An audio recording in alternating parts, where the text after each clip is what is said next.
কাল রাতে খাবারে ছিল লোটে মাছ শুকনো, টক ডাল, ভাত আর একটু আলু ভাজা করেছিলাম আর একটু ডিমের অমলেট করেছিলাম বাবানকে দিয়ে আসার পরে, মানে ওদের বাবান, শ্বশুরমশাই আর শাশুড়ি মা ওদের দেওয়ার পরে। তো আমার জন্য তো একটু মিষ্টি খাবার ধাজ আছে, তো সেই একটু গজা নিয়ে বসে পড়েছিলাম। এটা কিন্তু রাত্রির 1:15, 1:30 হবে তখন নিয়ে বসেছি। তো এতটাই পরিমাণে আমি মিষ্টি ভক্ত, তো কি আর বলবো। যাই হোক, সকাল সকাল আবার রান্নার সরঞ্জাম নিয়ে বসে পড়লাম। এখানে আলু ভাজা আর পেঁয়াজ দিয়ে করছি শুকনো শুকনো করে শুটকি মাছ, আর এদিকে কাঁচা টমেটো কেটে নিয়েছি, কাঁচা টমেটো দিয়ে ডাল করলাম।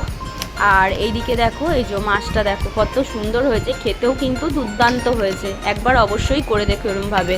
আর একটু রসুন কুচি দিয়েছিলাম, এরকম আলু সিদ্ধ মেখেছি, কাঁচা শুকনো লঙ্কা, কালো জিরে, পেঁয়াজ দিয়ে। আর ডাল, আর ছিল ট্যাংরা মাছ। ট্যাংরা মাছটা একটু পরে করেছি, কচুটাও একটু পরে করেছি। তার মধ্যে মানে 1টা বেজে গেছিলো, খাবারটা নিয়ে বসে গিয়েছিলাম, আমি আর ঠাকমা বসলাম, মুড়ি আর ছাতু খেলাম। এই যে দেখো, আলু দিয়ে ট্যাংরা মাছ দিয়ে পাতলা করে ঝোল করেছি আর কচু করেছি। আর এই যে ঠাকমা কচুটা ঘষে দিল, কচুটা করে ফেললাম। কচুটাও খেতে কিন্তু দুর্দান্ত হয়েছে। যে বলেছিলাম ঘরের কাজবাজ যেহেতু পরিষ্কার করে করেছি, তাই আজকে দেখালাম নিচটা। সবসময় তো হয় না, কারণ জানোই সবাই একান্নবর্তী পরিবার, সবসময় নিচে ক্যামেরা আনা যায় না। যেহেতু আমি একা থাকলে বাড়িতে এরমভাবেই কাজ টাজ করে সময় কাটে। এই যে দেখো, বাইরে সব ধুইয়ে ঠুইয়ে পরিষ্কার করে, এই যে মুরগিটা কিনেছে বাবান, তো দেখাশোনা করতে হয়। তো ওদেরকেও রুটি টুটি খেতে দিয়েছিলাম, ছিঁড়ে দিয়েছিলাম, ভাতও দিয়েছিলাম, ওদের খাঁচাটাও পরিষ্কার করলাম। এদিকে দেখো ওপরের অবস্থা, কি অবস্থা, মানে প্রায় 1:30 বেজে গেছে, আমি ওপরের কাজ ধরেছি। তো এইখানেও অনেক টাইম যায়। তো ফাইনালি এইখানেও দেখো ঘর দোয়ার মুছে ফেললাম।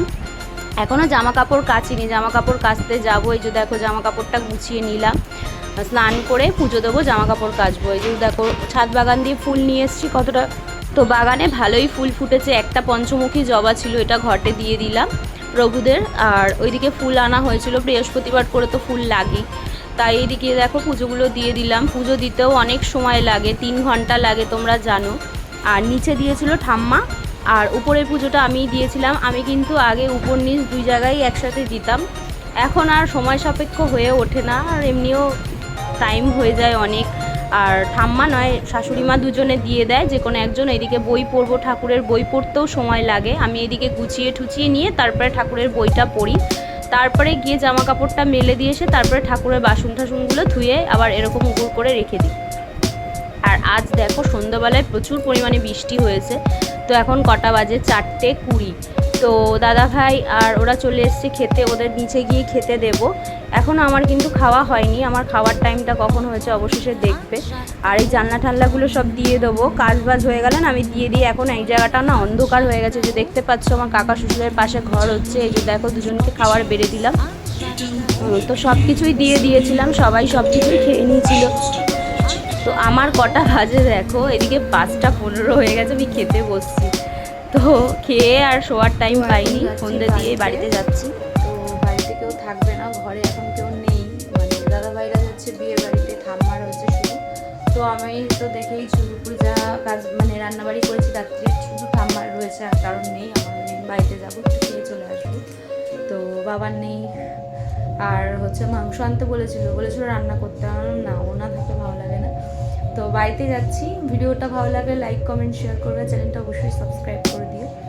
আর বাড়িতেই চলো কি দেখি বাবার শরীরটা কেমন আছে। তো এখন এই টাইমটা ফাঁকা পাওয়া গেছে, তো আজ আর ভিডিও করবো না।